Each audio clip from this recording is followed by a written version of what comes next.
Midtown studios of Bloomberg Television in New York City, this is Charlie Rose.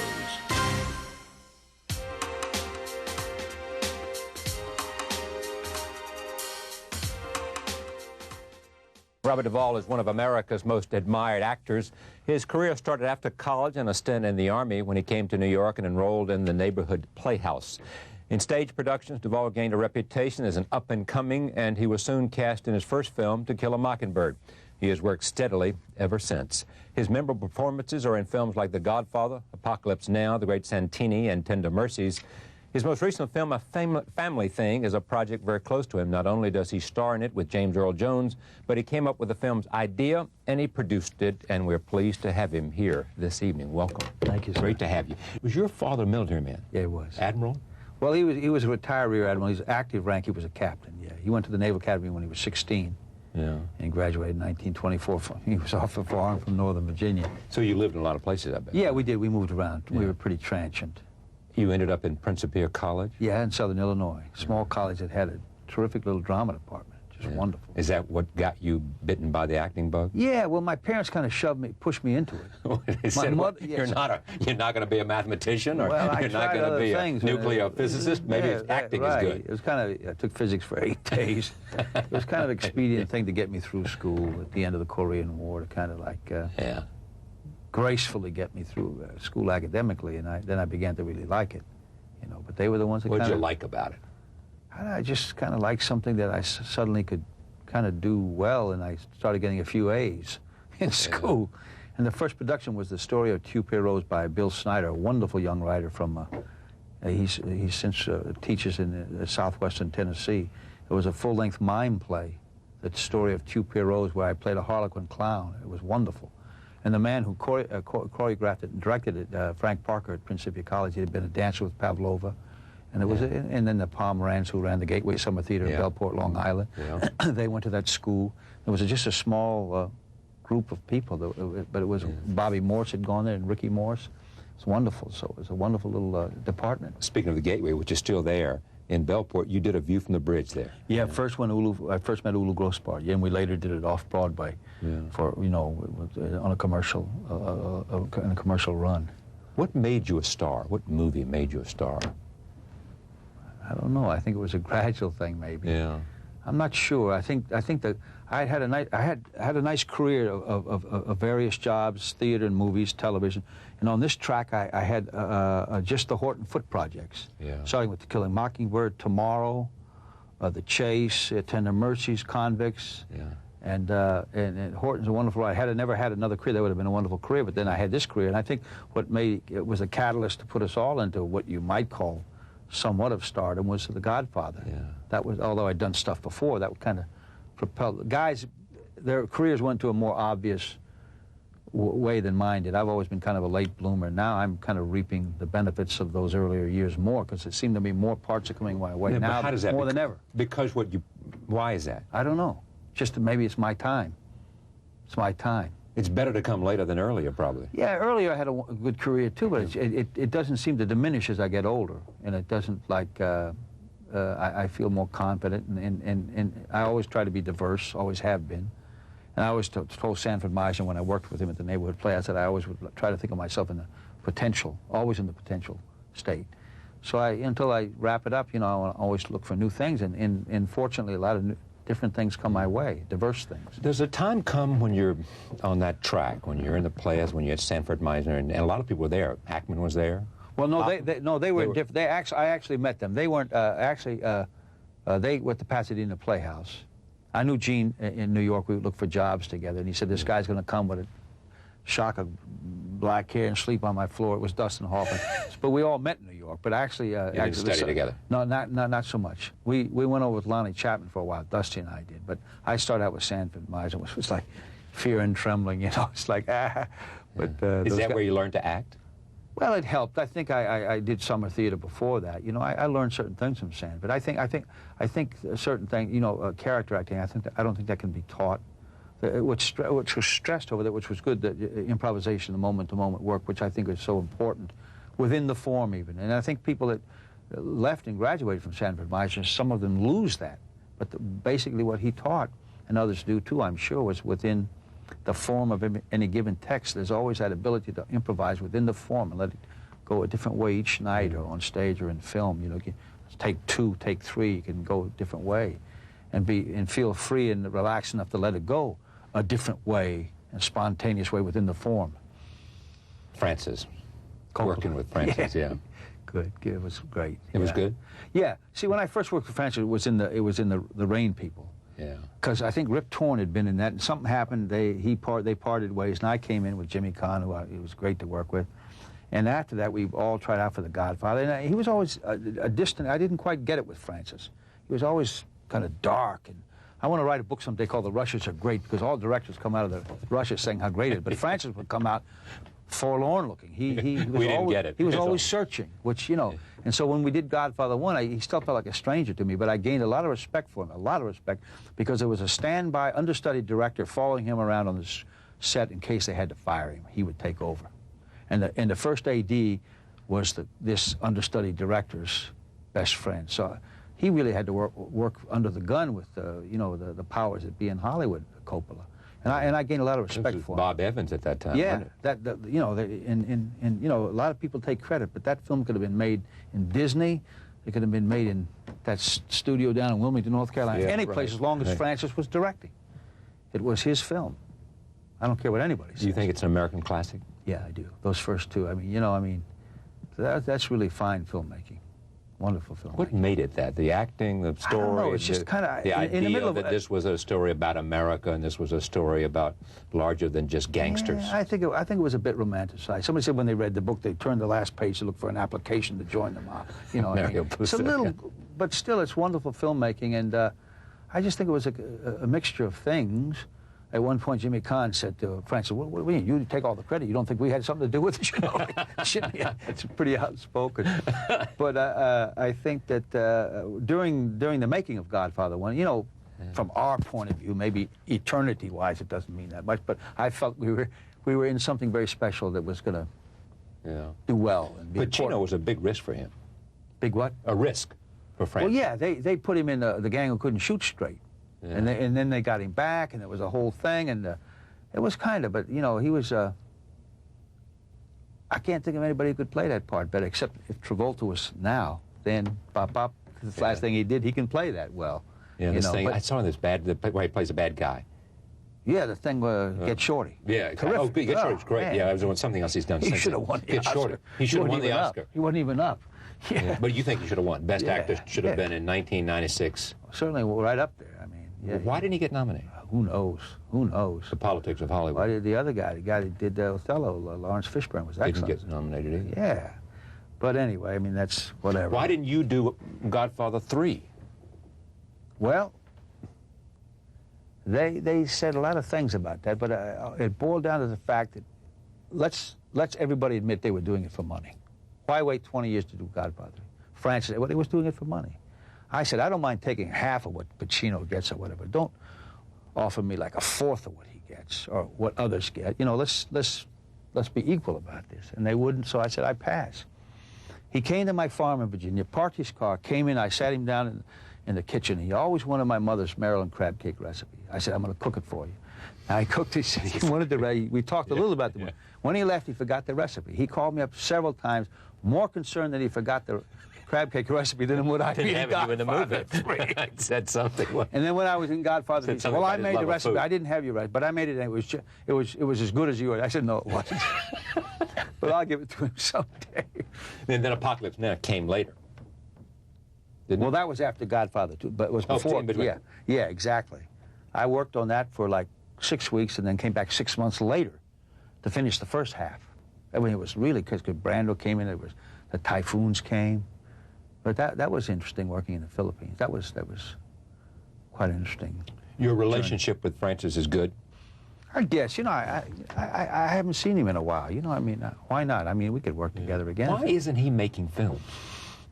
I think he is, isn't he? I don't know. I mean, you don't see him. I happen to like Dracula. Some people maybe didn't. I thought there was some wonderful things in Dracula. I mean, maybe some of his earlier work is better. I don't know. But a guy like that's so talented, look out, because around the corner he's going to come with something someday. Yeah, you bet. He's got it to deliver. Yeah. He just I mean, needs when to you catch take those two Godfathers, you take Apocalypse Now, and then you take The Conversation with Gene Hackman, where Gene was so great.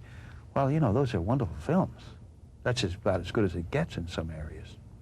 And how many great scripts have you seen in your life? I don't know. Great? I don't know. It's all so subjective. I mean, we were talking about a terrific script that got made that never wasn't done well, I hear. You know, like Terry Malick, the great director. He used to be a wonderful writer. Now he's coming back. You see scripts sometimes. Somebody said they want to make every year that certain scripts join the 5 best films that never get made. Yeah. But some never get made that are really wonderful scripts. But, you know, I think that there's some really good ones around that you do see, and some get, you know, I love the work of Horton Foote. Yeah, I do too. Didn't he win a Pulitzer a couple of years ago? Yeah, he did, for his play. He's just one of the best ever, and he's a good friend, and we've had a wonderful working relationship. Yeah, I mean, you are to him what, you know, Jason Robards is to O'Neill. Huh? Well, I find a kinship with his work, and I love Horton's work. Yeah, we've done quite a few things together. I mean, when we were doing Convicts, he'd sit there like this, and he'd be reading and writing, and I'd say, Horton, can I try it? Oh, Bobby, try whatever you want. And then he'd watch the tape and say, cut, and you go back to reading. And so then we came in one day, I had to sit on a grave and talk about the Convicts, and I said, Horton, we changed the whole thing. I sat on the grave, and I suddenly made believe it was my mother I was sitting on. Because I thought, he said, oh, I like that. I changed the whole concept of the scene at that moment through like an improvisation, but it didn't violate his script. And he's open to that if it's done well, because he's open to, like, he's not so overly protective. He can't let it wander in a certain way, so long as his scenes are preserved, you know, within the form. Great Santini. Yeah, I enjoyed doing that. Yeah, I enjoyed it. Did you draw it all on knowing what the military life was like, knowing and understanding the code? Well, I think so. Some of that sense of being transient once again. You know, we were, I still, that's why I don't mind traveling in the film business. Since I was young, we've always moved. Yeah. And I never grew up with that sometimes wonderful thing of people in cities that have a neighborhood, roots, same friends. And stuff, yeah. Never had that. But I think some of that, of moving around, that character was different from my father. My father was quiet and more brooding. That guy was more overt, and when he articulated. Your mother was effervescent and passionate. In the book, The Great Santini, they talk about when a military man comes home from a tour of duty, imperceptibly the change of commands goes from the wife to the father for the time he's home till he goes back on duty. Yeah. And my family was never that. My mother ran the show all the time. Even when he came back. Yes. Yes, my mother was very strong-willed. Just listen to this. So, when you think about a career beyond The Godfather and Apocalypse Now and The Great Santini, Network, The Paper, Wrestling Ernest Hemingway, Rambling. You like that one? Yeah, a lot. Richard Harris. It was Richard Harris who I was talking about, who acted with James Earl Jones and another, who was talking about how they sort of, you know. I loved that movie, and I liked also. Why'd you love it? I love that character, that old Cuban guy. Yeah. Oh, I love that character. And I like working in Rambling Rose, because there's another wonderful writer, in Martha Coolidge, like in two lady directors. Some woman rights director said, Bobby Duvall working with women directors. I loved it. Working in, Rambling... Well, they thought you were too tough, you were too... No, women, I don't mind being directed by them as long as they have talent. I mean, you know, like with Martha Coolidge in Rambling Rose, it was like a motherly presence behind the camera. Yeah. And with Randa Haynes behind the camera, it was like a very intelligent, somewhat neurotic sister behind the camera. You know? They're both very talented ladies. Yeah. Now, do you have a reputation for being tough, demanding, perfectionist? Well, I like things to go right. I mean, I've had my moments on film with directors, but I think a lot of people do. I try not to make it an indulgent thing, and hopefully it doesn't become that. Whenever you have conflicts, it's hopefully for the betterment of the film. Yeah, you fight for principle as you see it. Yeah, I mean, sometimes on the spot things flare up, but you know, and then they calm down. And but I think it's all part of the work process. Yeah. I've worked with actors who tend to sabotage the thing. It can't be to sabotage the project. It can only be to help it. Sabotage it on purpose. Yeah, I won't mention names, but in one instance, it was like sabotaging the project. Well, that would seem to me if you were on the project, you'd be a little PO'd about that. Well, but you got to be careful how you handle it. Somebody will quit. You know, I just wanted to get through that experience. It was a strange experience. And move on. But you know, even if sometimes if it's if things become a little difficult, it's for the betterment of the project, not to be detrimental. Have any of your projects been just collecting a paycheck, not because you really... Perhaps. I try to make it not that, but maybe that's some you're more, you know, emotionally involved with than others, you know. I mean, I would have to say my favorite part of all time is Lonesome Dove. I would think so. Yeah. Why? Is it you? Well, you know, when I met Larry McMurtry years ago, he said I should play Colonel Call, and a lot of people said that. They offered me Call. So I said to my agent, look, you have a good working relation with James Garner. He was going to play Gus. I said, if you call him up, you handle him, and he switches parts, I'll be in this project. Otherwise, I won't. Because my wife, I was separated. They'd already given it to him. Well, they had offered. Yeah. Said I'd played parts like Gus on stage, but not in film, more and more muted. But the people that knew me the best said, no, you're more like Gus. Well, even the author said I should play Call. So he said, I'll get on the phone. So he got on the phone. 4 hours later, he called me. He said, James cannot do this part because he can't be on a horse. He has a bad back. I said, well, go after the other part. Otherwise, I don't want to be in the movie. Because I've done that part before. Yeah. And you know, Tommy Lee was wonderful, but Tommy was good for that. But I wanted to play this other guy because there's a certain part of me that could play that people hadn't seen, maybe more in theater. So, you know, somebody says, when is going to be another Lonesome Dove? I said, not for another 100 years. This character is like Shakespeare, I think. Wow. I said, let the English play Hamlet in King Lear. That's wonderful. I'll play Augustus McCrae. I mean, he's like a modern-day knight. Well, 1860s, 80s knight by horseback, saving women, loving life. I mean, he's a very indigenous guy to our culture and Texas culture, which Texas is like a separate country anyway. But you saw yourself in that character. Yeah, I did. You know, I felt your sense of passion for life, your obsession with things that... And it was such good writing; it could draw you along. And I went out in the I did research, not a lot. The final person I saw, something told me to go. I went out and found Sammy Baugh, the old quarterback of the Washington Redskins. Oh yeah. And just the way he gestured.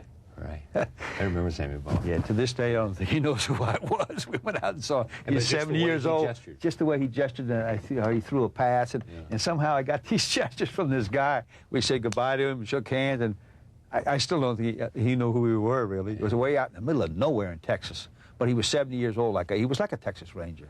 Straight as an arrow, still a warrior, you know, as an ex-football player. Why wasn't that made into a feature film rather than for television? I don't know. I guess they figured, and maybe in a way it's better because you couldn't make it. It'd be hard to make an 8-hour film. Yeah. And that way, it was another thing, to develop that character over those 4 episodes was a wonderful luxury. Because you couldn't do that in a feature film. And, you know, and I think now, I would have gone off Broadway to play that part. But I think that television was the place for that part, at least from a selfish point of view. Yeah. Developing that character. To really get absolutely time you couldn't to do it in inhabit the character. Yeah. Stalin. Yeah. You said once, you can't play evil. You have to play behavior. I think so, yeah. That was the hardest thing I've ever done. Tough, just going over there, everything. Like somebody says, you're going out on history in an anthropological way as an American playing a Russian in a Russian country, you know. And it was very difficult. It was, but I enjoyed the experience in a strange way. I know it had mixed acceptance, and somebody said, "Why did you use accents?" I said, "Well, why?" It was an English guy. I said, "Well, why do you English play in that thing with Sean Connery? All the Russian admirals have English accents. I mean, why shouldn't I give some hint of believability to that, you know?"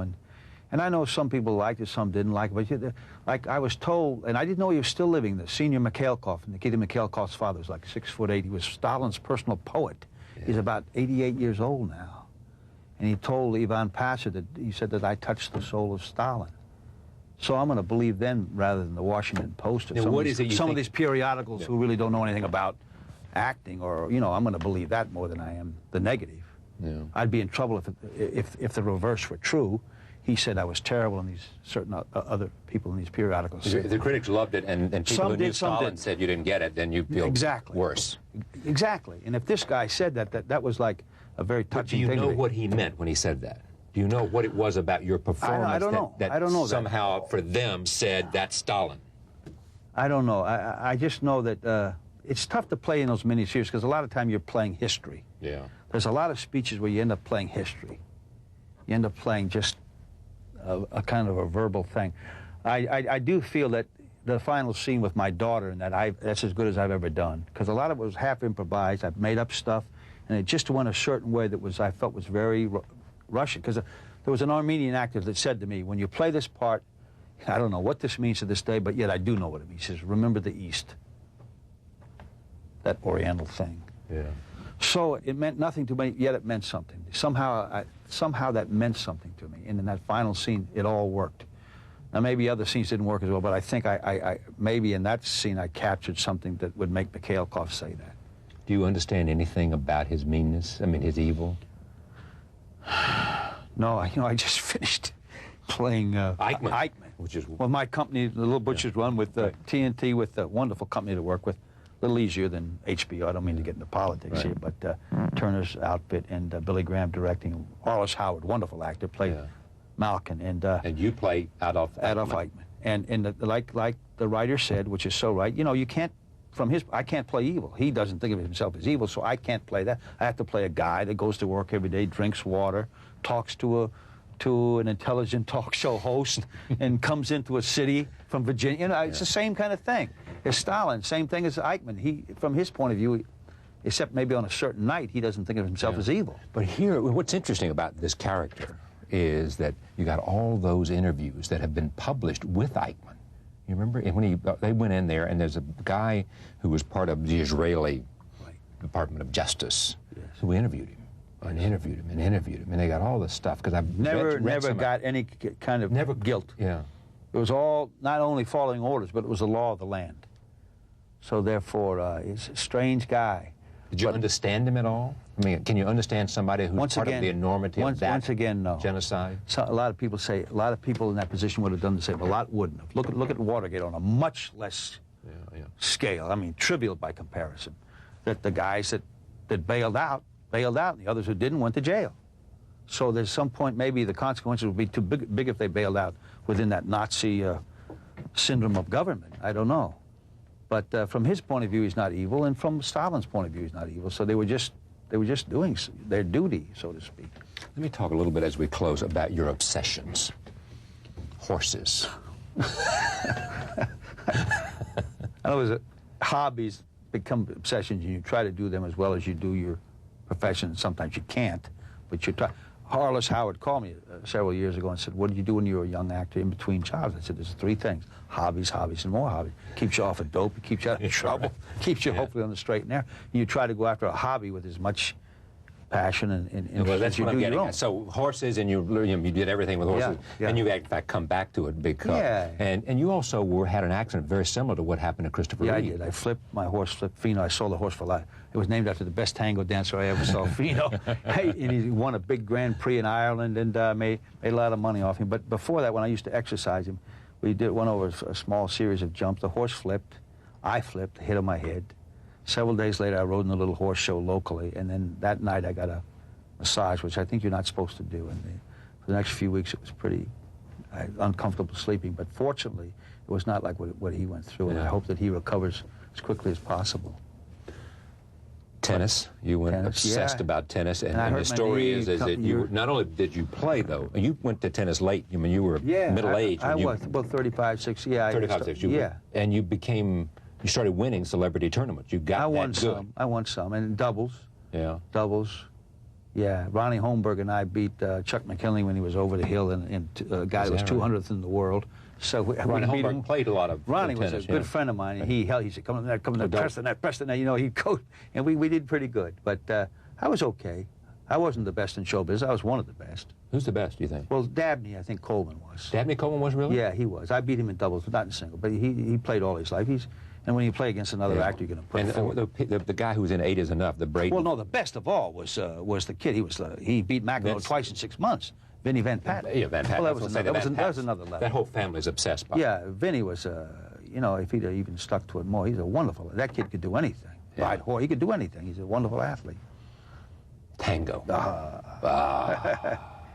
Once again, you try to do things when you get older that if you were younger, I think I'd had a really great crack at that.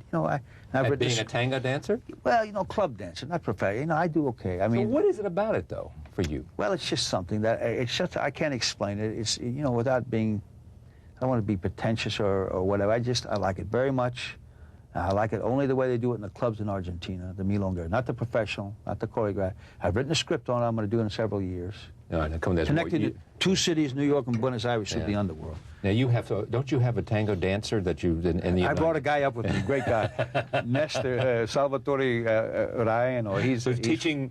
He's teaching classes in my barn. Before I split up with my wife, we built a beautiful barn. We had a sleep at the wheel play. It's a wonderful place. So he's up giving clinics in tango. His wife came up today. And you're getting better and better and better and better. We were, you know, it's like, you know, when you start late on something, but it's something I have a good feel for, and it's like you know, physically I have to warm up because I can't, you know, maybe I think I have to take up a little yoga to get more limber, but, you know, like, I have a good feel for it. I'm what they call a milonguero. I can hold my own. I mean, like club dancer.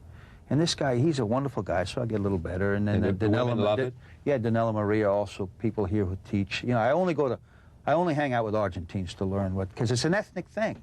They don't dance it, they walk it. It's a certain way they walk. And the Americans, when they learn the tango, do not want to learn the walk. They want to get the, Americans sometimes they want to get to the fancy stuff, and it's just, there's a simplicity about it. It's very nice. But, you know, I just like it. You try to get a little better and enjoy something. If you have it in a session, you try to enjoy it too, on the best days. It's great to have you here. Thank you, sir. Robert Duvall.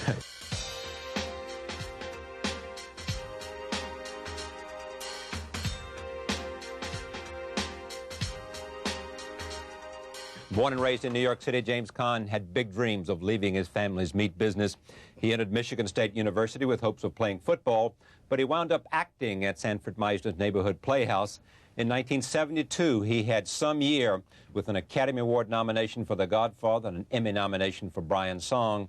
Caan was firmly placed among the top stars of the decade. After a 5-year screen absence in the 80s, Caan had hits with films like Misery and Honeymoon in Vegas. His latest role is the upcoming Arnold Schwarzenegger action movie called Eraser. I am pleased to have him here for the first time. Welcome. Great. Thank you, Charlie. My pleasure. Let's sort of talk about the life that you have lived. And we've got 3 or 4 hours. And yeah, what the heck? Is anybody taping this? Well, maybe there may be a couple of that. machines around here. And we may even have a few clips. Okay. This is your life. Growing up in Queens, did you want to be a football player? I mean, you wanted to go to yeah, well, an athlete. Yeah, it was basically, my neighborhood was not conducive to the arts. You know, it was. you didn't know any dancers actors, did and you? singers. No actors. My family being in the meat business. And, the kosher meat business. No, it wasn't really. I think that's something else they write down there. Yeah. They had the wrong year and the kosher. Right. And they say you were born in 39, you were born in 40. We sold any kind of meat. Yeah, you know, we were if you hungry. wanted meat, you could sell it. Yeah, but that was not for you. You as much as you admired your family, you had other ideas. Oh yeah, I went to Michigan State when I was 16. Yeah, how tried to play football. Yeah, it wasn't because I was bright. It was like, I think it was because a couple of grades. Yeah, the high school couldn't wait to get me out. You know, it was like just advance and we can't deal with them any longer. Yeah. And I went to play football. As a matter of fact, I saw Duffy Daugherty, who was my coach then. Yeah. I saw him about 16 years later at a racetrack. He used to love to go to the racetrack, and he moved out to Santa Barbara. And by that time, you were a movie star. I was in the movies, yes, whatever. And he was sitting with Johnny Majors and Bud Christensen. I hadn't seen him in 16 years, and I walked up, and he goes, "Here's one of my dummies." I said, "Hiya, Coach." And he goes, "You know, I ought to get 10% of your career." I go, "Why is that?" He says, "I told you to quit playing football." So, which you did. Yeah. You then came back to New York to go to the I Playhouse? transferred from, I got homesick. I was 16. I went to Hofstra first for a year. Switched majors I had gone through just about everything there was to go through. And the meat market ever looming, you know. Right. Across the river. Going down to 14th Street with my pop, you know, and lugging hindquarters. I don't think this is something I really want to do. Yeah.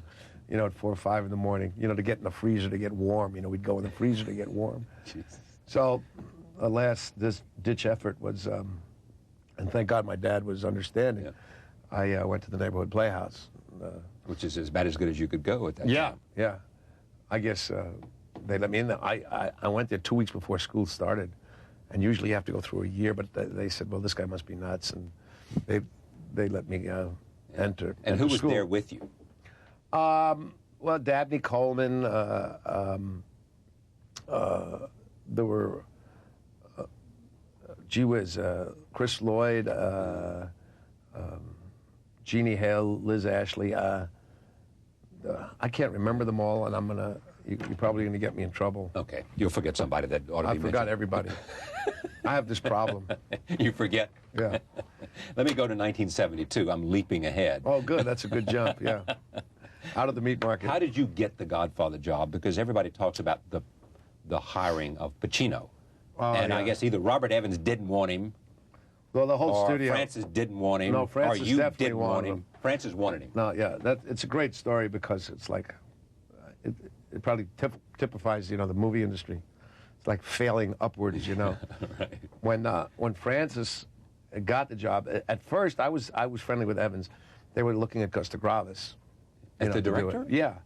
And I suggested Francis, because Francis is a Mediterranean Italian, In other words, it's not, his father was the lead flautist for Toscanini, and, he was into film, and it was more Mediterranean than, that New York Italian that you think of, connected with The Godfather. And when he got the job, he flew Bobby Duvall, Pacino, myself, and Brando. We went up there, and for the price of like 4 corned beef sandwiches, Eleanor, his wife, put a bowl on her head, gave us a haircut, and we did some improvisations. That was his cast. It was like with 16mm film. Cost about $8. Was this up to San Francisco? Yeah, up at his he place lived in San up- Francisco. yeah, Yeah. So, that was the cast. That's all we knew. Well, about 2 months go by, and I get a call in the middle of the night from Francis, who was in New York, and he tells me, he says, Jimmy, they want you to come in and test. I said, test what? What, do you got a Porsche you want me to drive around the block? What, test what? What? Oh. He said, no, they want you to play Michael. I go, what are you, what are, and I could tell he was disgusted. Now, all the talk before had you playing Sonny. That's Yeah, what I you was had playing been- Sonny, Al was playing Michael. Yeah. And all of a sudden Bobby they wanted was you to test from Michael. they for some reason, Al at that point in his life, I don't know whether he was destructive, or whatever, his tests, were not up to par, and he'd just come in and do it, and they didn't want him, and they also told Francis that if he mentioned Brando again, he would be fired. Okay? These were those great geniuses of that time. Yeah, right. Yeah. So I came into New York, and they literally had, I don't know where it was, on 59, some studio. There was every actor that you could possibly imagine. I mean, from guys from Spain, from Ireland with accents, and everybody was playing Michael. I mean, Francis was like everybody. beside himself. Yeah. And guys were sitting on concrete floors. It cost $420,000. They did it for 2 days. Yeah. As a matter of fact, there's a book that Mario Puzo wrote. It's called Making the Godfather. Yeah. And they had me playing.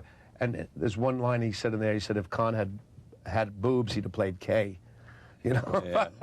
I'd be playing everything. So, and then Francis kept sneaking Al in, at the end of the day to do another test. And they went nuts and da-da-da.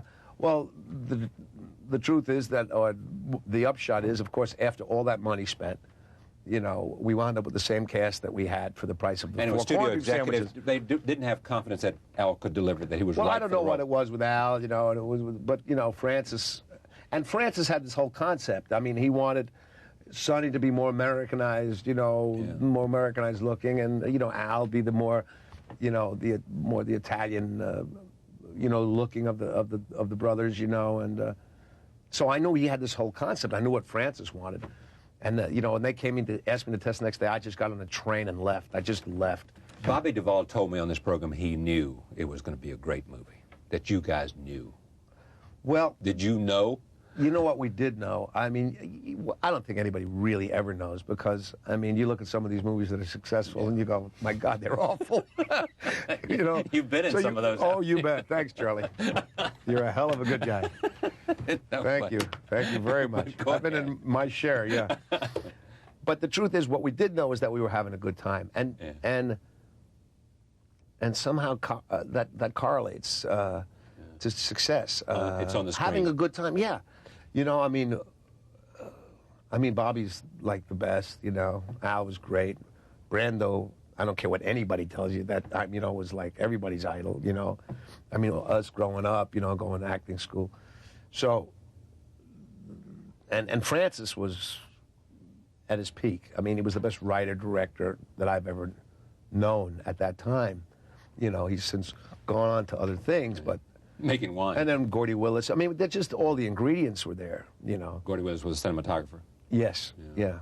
And so, I mean, we knew there was good stuff going on. You could feel it, you know, the actors. How did you prepare for it? I mean, did you know any of the guys? Fruit, Charlie. I grown only in the jungles of Peru. Yeah, no, that was for Apocalypse Now that you didn't make. No, well, they wanted me to. I know. Wouldn't pay me. We're going to get to that. Yeah. Your life is defined as much by what you didn't do as what you did. I have a great story. But, you know, oddly enough... When you knew some guys? Well, I grew up with... Yeah, right. I mean, I grew up in the neighborhood. But oddly enough, I was really fishing around, And, you know, quite often people don't... You can't correlate what my preparation was to that character of Sonny. And one day... I had already shot a scene, and I was really fishing. It was uncomfortable. It was the scene where Sollozzo comes up and makes this proposition at the oil company, when my dad and I speak out. You know, I speak out of turn, and my father lectures me. And I knew there was something wrong. And I went home, and the next morning I woke up, and I just, for whatever reason, I started behaving like Don Rickles. Now, and I know that sounds weird, but all of a sudden, it was like I came in and I just busted everybody's stones from the producer. Why, why'd you get that clean? You wore that 7 days in a row. What, here's some money. And I just started being Don Rickles. And that was it. I could have done Hamlet then like that. It began to encourage you, I guess. Excuse me? Francis would encourage you, saying that works, that's good, that's... Well, I mean, it wasn't like I had to tell anybody what was going on inside. But it was that, and through that, it was lots of improvisation. Come on, and Francis was wonderful because, I mean, there were so many things that were improvised, and I remember this one scene where we go outside and at the wedding, and the FBI guys are taking down all the license numbers. Yeah. I was with Richie Castellano was walking with me, and these guys, they had these old cameras and they're taking pictures. When we were walking back after I spit at the FBI guys or whatever. I came back, and for whatever reason, I don't know what came over me, but this guy took my picture. An extra, some poor guy who was, paid to do that. I grabbed this guy, I took his camera, and I smashed it on the ground. And I pulled him up against the car, and Richie was, right in the scene. I mean, it wasn't written. He pulled me up, come on, Sonny. And I remember when I was a kid, it was like, it was all right, as long as you paid the guy. And I took out a couple pens, and I threw them on the ground, like, It was okay. Francis loved that, And the stick, too. I put that in my car when I threw it at the guy. That wasn't in the movie, It just happened. Yeah, and we had, with guys like Bobby and, and Al and stuff like that. It was great. I mean, it was just wonderful. Let me take a, here's a clip from The Godfather, James Caan, Al Pacino, directed by Francis Coppola. You want me to hang around? Yeah, hang around. You all right? Yeah, I'm fine. Yeah? Some food in the icebox. You hungry or anything? No, it's all right. Thanks. How about a drink? Have a little brandy. That's good to sweat it out. Huh? All right, sure. Go ahead, baby. That might be a good idea. Yeah, right. I want you to take care of that son of a bitch right away. Paulie sold out the old man, that Strutz. I don't want to see him again. Make that first thing on your list, understand? Understood. Hey, Mickey, tomorrow, you get a couple of guys, you go over to Luca's apartment, hang around, wait for him to show up. Maybe we shouldn't get Mike mixed up in this too directly. Listen, hang around the house on the phone and be a big help, huh? Try Luca again. Go ahead.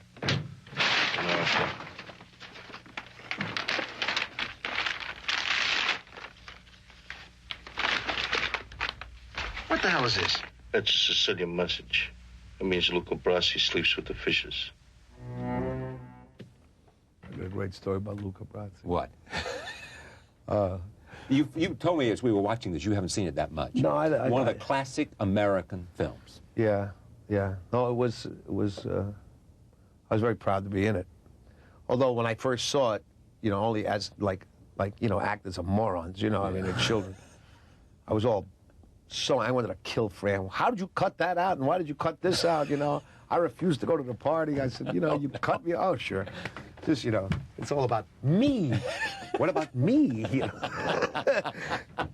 But I remember, I'll tell you how clever Francis, this is a great story. I remember a good friend of mine who's here with me, my friend Andrew, and we were friendly with Lenny Montana. Yeah. And Lenny Montana was not an actor. He was a wrestler at one time. He was the Masked Marvel, the guy who played Luca Brasi. He was a very famous. Right. And this guy was, I mean, he was huge. He was the strongest man I ever met in my life. Weighed about 350 pounds, and his hands were like shoe boxes, you know. So there's this one scene where he comes in at the wedding and he says, "Don Corleone, I am honored to be here on the day of your daughter's wedding, right? May her first child be a masculine one, right?" So he kept doing it, and Francis kept saying, "It's so stiff, you know. He's trying to get him loose. He's trying to get him loose. Trying to get him loose. Jimmy, you know, do something with him." And Lenny, you know, because I knew him as a friend, you know, I abused him a little bit. I said, "Come here, listen, do me a favor. I took a piece of tape and I put it on his tongue." And he'd say, he was crying, "Jimmy, don't make me do this. Don't make me do this. Don't be stupid." I said, "Don't worry, everybody will laugh. Just when you open the door, the camera's right on the other side of the door." So I put F-U on his tongue, right?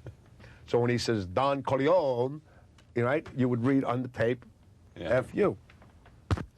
So he was crying. I said, "Trust me, Lenny, do this." Because I figured like he'd laugh and maybe loosen him up. He near cried. Finally, I convinced him to do it. The door opened, and there's Brando on the other side of the camera. He goes, "Luca Brasi, my most honored, treasured friend," whatever. He goes, "Don Corleone," right? Everybody laughed. You know, everybody laughed. Then we did it again, and Brando, when he did it again, he put it on his tongue, F-U too. You know? So, because he's a Luca, you know. So, but he never could get it together. I mean, you know, get loose. And Francis, I think this was brilliant. We shot 2 or 3 weeks later. We shot the scene that preceded that scene, which was the wedding scene outside in Staten Island. Yeah. And Francis had this great idea to have, and if you remember the film, he has Luca Brasi in the corner studying a speech that was never written. I mean, it was a piece of brilliant work, you know, where he was saying, "Don Corleone, I am honored to be." So that it worked. So when he came in, it was like this speech that he had memorized. I thought that was brilliant. I probably liked the story a lot better than anybody else. No, we liked the story. Thanks. Brian's song came out at the same time, didn't it? Same year? Right. Emmy, it was a huge success. Right. You couldn't have been bigger after those 2 movies, right? I mean, it was huge for you. Yeah. No, that was a very fortunate year. Oh, no, it was. I mean, the truth is, you know. Come on, you walked around saying by you know, your success by, you know, the commerciality of the films, and not necessarily. I wasn't any worse a year earlier. You were no worse an actor. You were every bit as good. But let's just click off the things. I mean, here you are, a huge success in 2, one film, an Emmy Award winning, much watched on television, and the other, The Godfather. You turned down in succeeding years Apocalypse Now. Yeah. Didn't want to do it. No. They wanted you to play whose part? The part that Marty Sheen played. Okay, drove him to a heart attack. Poor guy. Yeah. Well, Francis at the time, my first wife was pregnant. My second wife was pregnant, and Francis came to me and said, "You can play any part you want." So, okay, and I picked out Colonel Coon, the guy, you know, that Bobby eventually played.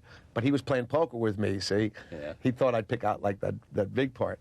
He said, "Come on, Jimmy, it's 16 weeks. I go, "Francis, this is me. Who you talking on 16 weeks? He says, "No, we'll live in, you know, in Manila." In the Philippines, yes. Yeah, we'll live in Manila and we'll fly to her. I said, "That's 2 things I hate, okay? Height and tsetse flies, you know?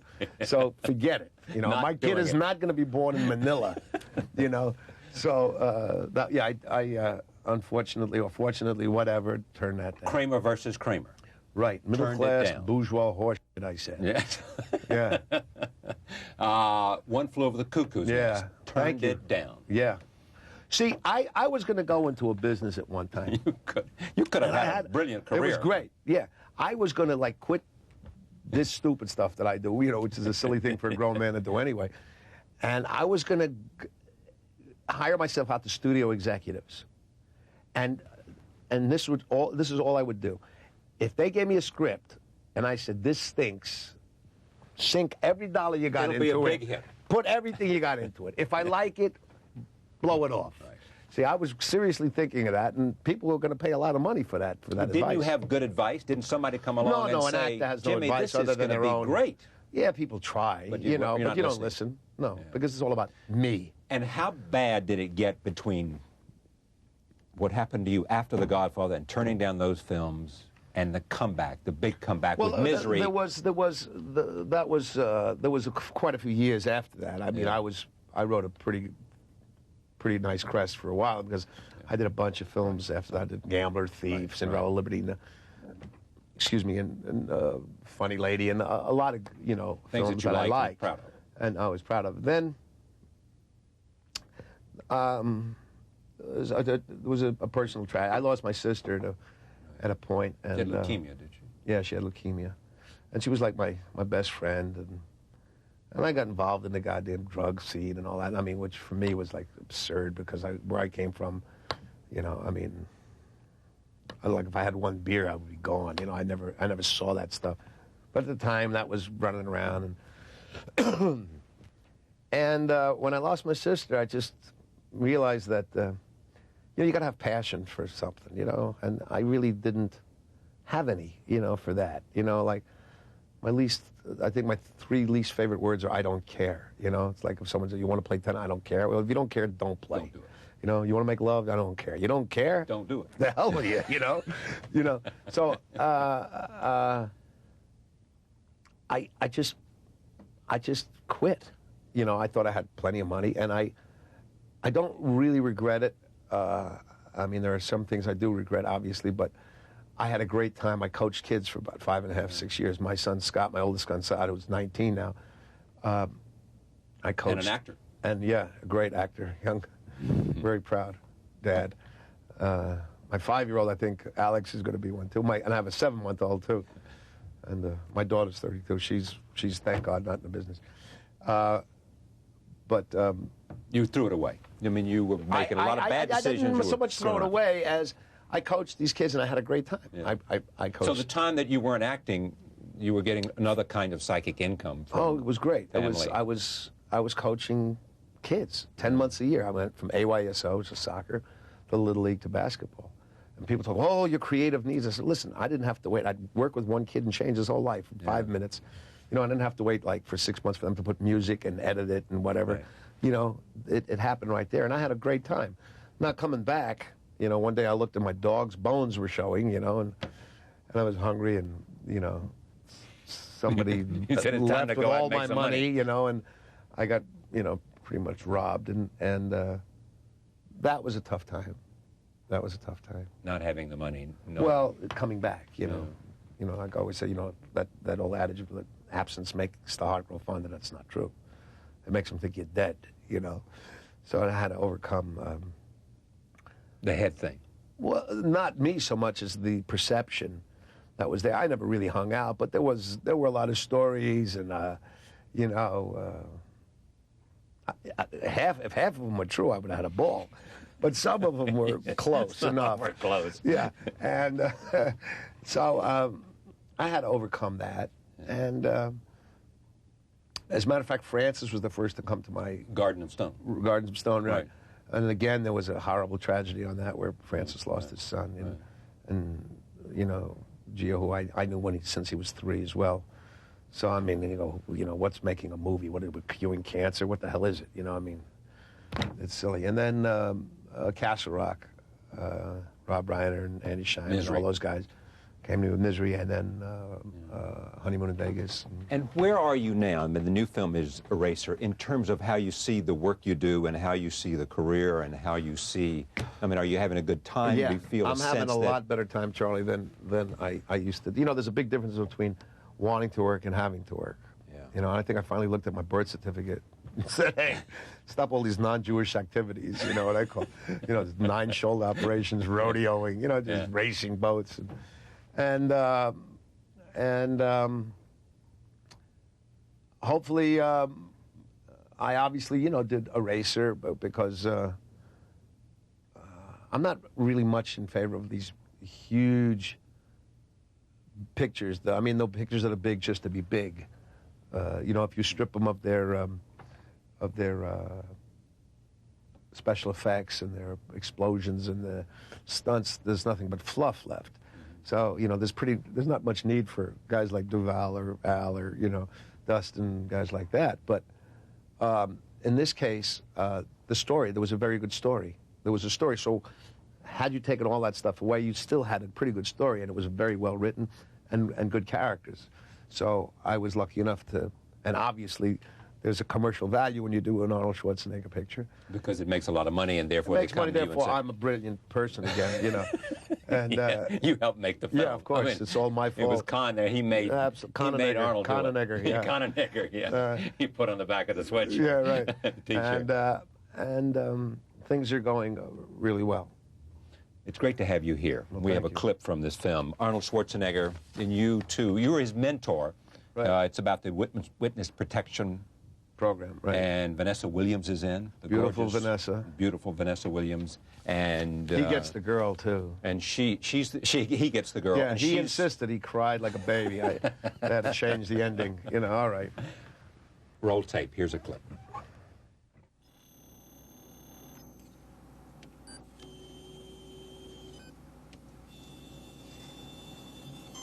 And so, with a little sleight of hand, one very dead John Doe trades places with one very live scumbag. Robert, sit down. John, you know,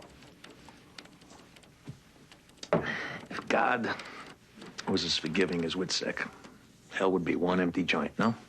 God doesn't have our court system. So, I understand you had a busy night. A couple of witnesses got careless. I see. Did that include breaking into the county morgue? Oh, someone once taught me that improvisation is the heart of field work. I think it was you. Those were the old days. Now, is that why Bella called me in? Because of the morgue? Oh, no, man, no. The old man doesn't know anything about that, and personally, I don't think he has to. Shadow Ops still has some privileges. You're right. Oh, John. It's good work. I had a good teacher. You had the best. Eraser, Arnold Schwarzenegger, Vanessa Williams, and Jimmy Caan. You also have two other films coming out in 1996. One is... After this, I did a comedy with Damon Wayans and Adam Sandler. Did a little thing in there, so that'll be out in September. And I did a picture 2 years ago, which is yet to be released. So it'll be released or it'll escape. One of the two. It's great to have you here. It really is. Thank I mean, you. you're a Very nice pleasure to to be talk here. to, and I had a lot of Thank you. fun. Thank you. Thank you.